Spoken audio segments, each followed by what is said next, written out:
Now, in my practice, we've seen a number of clients who are in some form of the lifestyle.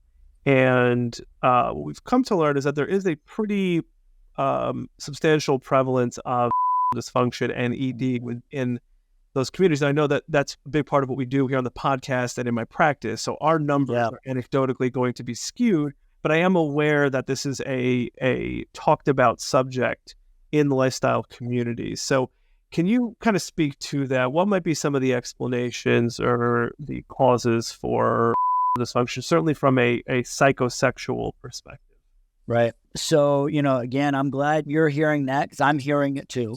And it's not something that is getting talked about a lot. And I think needs more attention. First, age. Swingers tend to be older folks in general. They are oftentimes couples that are in their 40s and 50s. There are younger generations that are getting into recreational kind of casuals. I'm not hearing about ED as frequently there. So just one is the age of the population is going to put these guys at risk. Two is that it is an intimidating environment. And, because it is, you're around other people. There may be some shyness in terms of audience, in terms of concerns about your body. There is an expectation to perform.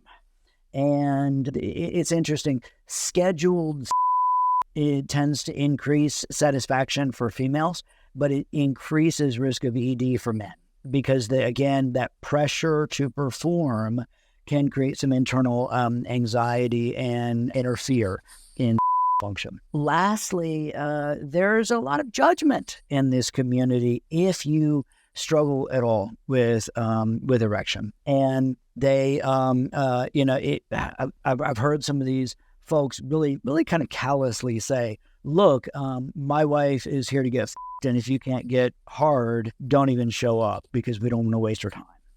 And so as a result, there's a lot of, I wouldn't say necessarily recreational use of Viagra and PE5 inhibitors, but just like in it is very common for guys to be using drugs to assist them in function.